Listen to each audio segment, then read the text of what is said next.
I'm really trying to take heed of all the suggestions that I've been given as I kind of venture out into something that I'm not familiar with, kind of like uncharted territory. Trying to get all the best suggestions that I can from people that are a little bit more familiar with this platform shit than what I am. So, one of the most consistent pieces of feedback that I received is be consistent. Just continue to be consistent. No matter if you want to do it, do it. No matter what you say, just make sure it's from the heart. And, I decided to come down here, press the play button, and see what happens. There's been something that's kind of weighing on my heart lately. Again, I've been in recovery for many years, but I've also worked in this field for many years. And one thing that I have absolutely never became numb to is losing a client or losing a peer or a patient or a friend. Losing someone to the same disease that you suffer from. I've never got numb to that. And I think if I ever do, I need to back away. Like, I need to not continue to work in the environment that I work in. And I have worked with clinicians before in the past that it seems as though, and again, I understand people express things in their own way, but I've worked with people that have literally told me to my face that, someone dying doesn't surprise them, or, they're just numb to the fact that, this is the 50th person they lost in the last 5 years or whatever it is. I've never gotten used to that, and I hope I never do. It is a stark reminder of where I could be if I picked up tomorrow. With all that being said, it still sucks. You still feel that pain. When you see someone put forth the effort in changing their life, and all this good shit happens, and sometimes it might seem as though it happens overnight, or it happens all at once, or it happens way too fast.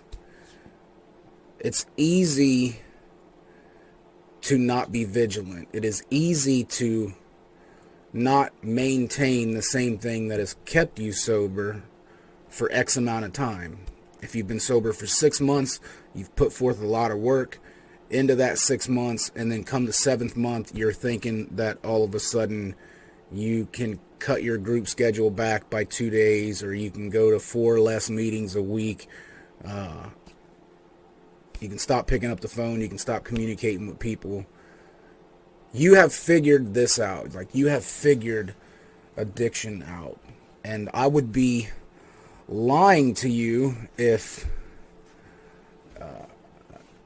I said that I wasn't that guy, because I've definitely been that guy. In my sobriety, I've done it often. I think between years 7 and 8, 7 and 9, I mean just like up until the last year of my recovery, I would go like maybe 1 meeting a month. And I think one of those years, I think I didn't even average a meeting a month.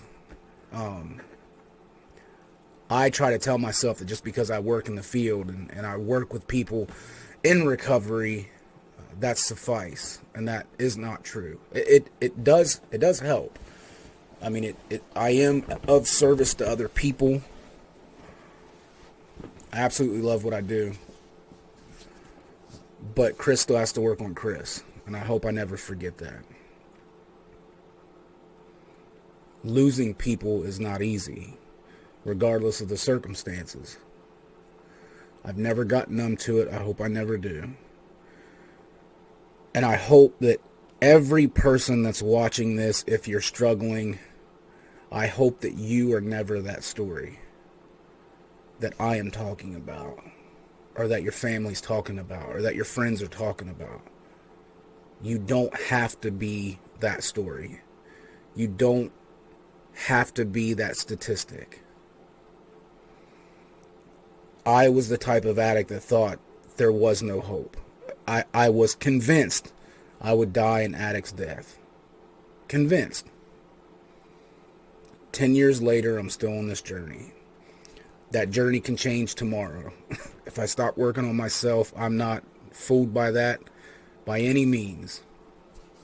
But today, I stay rooted and grounded in my program. I pray today that you can find the footing for your own program. So if you need help, please, again, reach out. We have a new Facebook page up and running. It's called Rise Up Recovery, RIZE. I don't know how many other platforms we're going to get. Again, I'm just trying to be consistent. Even when I don't want to come down here and make a 15-minute video and then edit it down to 7 minutes, 5 minutes, whatever it is, I'm going, to the best of my ability, be as consistent as I can. I made a video the other day, I think I put it on my YouTube channel and I put it on our Facebook channel, about some controversial topics that I'm going to start, I believe, next week. I'm probably going to do it every Wednesday. And we're going to talk about things that carry a lot of weight, a lot of stigma, and a lot of fear. Even some controversial shit in recovery. Because not everybody in recovery agrees about what recovery looks like. So we're going to talk about that. I'd like to have a dialogue and a discussion. I'd like to hear feedback. What I believe is what I believe. What you believe is what you believe. And maybe we can find common ground somewhere.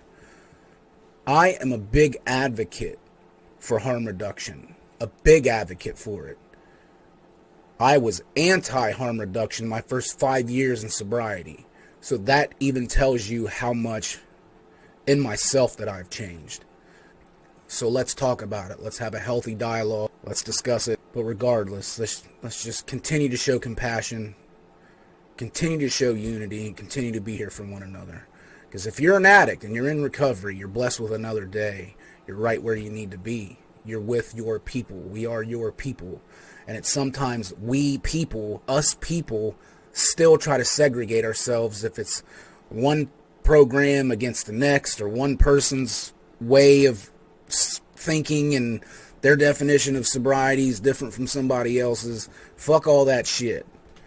If you are in recovery, no matter what that looks like, you are in the right place. I thank you for being here. God bless. Until the next time, I'm out.